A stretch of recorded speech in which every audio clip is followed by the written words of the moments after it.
ஆதியாகமம் 41 அதிகாரம் 40 மற்றும் 41 ஆகிய 2 வசனங்களை வாசித்து பாருங்கள். பார்வோன் ஜோசப்பை பார்த்து சொல்லுகிறான், நீ என் அரண்மனைக்கு அதிகாரி அப்படின்னு முதல்ல ஒரு காரியத்தை சொல்றான். நீ தாப்பா என்னுடைய அரண்மனைக்கு அதிகாரி அப்படிங்கிறான். ரெண்டாவது என்ன சொல்றான் அப்படின்னா, இந்த எகிப்து தேசம் முழுமைக்கும் உன்னை அதிகாரியாக நான் நியமித்திருக்கிறேன் அப்படின்னு ரெண்டாவது ஒரு காரியத்தை சொல்றான்.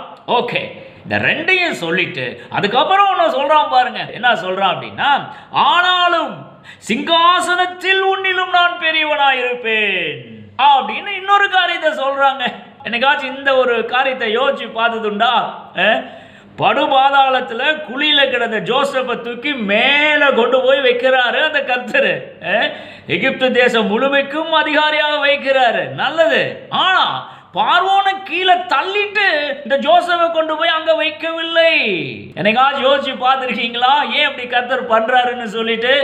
என்ன காரணங்கிறது பார்க்கறதுக்கு முன்னால எஸ்தர் புஸ்தகத்தை வாட்ச் பார்த்தீங்கன்னா 10ஆம் அதிகாரம் 3வது வசனம், யூதனாகிய மொர்தெகாய் ராஜாவாகிய அகாஸ்வேருக்கு 2வதான மனுஷனாக நியமிக்கப்பட்டிருந்தான் அப்படின்னு எஸ்தர் 10:3 சொல்லுதுங்க. 2ஆம் கட்ட மனிதனாக. ரைட்? நினைச்சிருந்தா இந்த யூத குலத்தை சேர்ந்த மொர்தெகாய அகாஸ்வேருவை கீழே தள்ளிட்டு மேலே கொண்டு போய் கர்த்தர் வச்சிருக்கிறான் இல்லையா?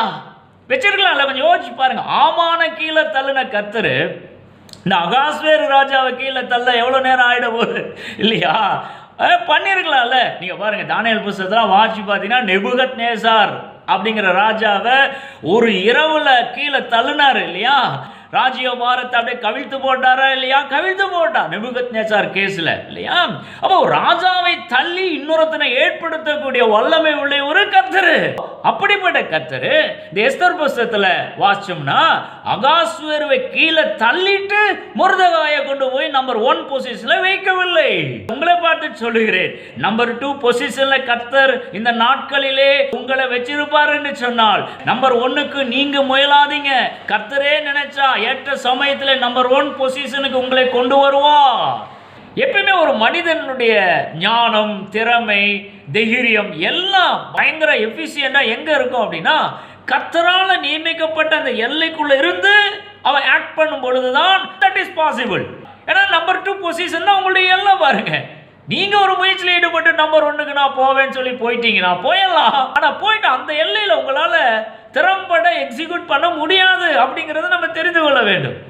கர்த்தர் அங்க போய் வச்சாருன்னா அது வேற சமாச்சாரம். அவர் எல்லா திறமைகளையும், ஞானத்தையும், அறிவையும், புத்தியும், விவேகத்தையும் உங்களுக்கு கொடுக்கக்கூடியவர்.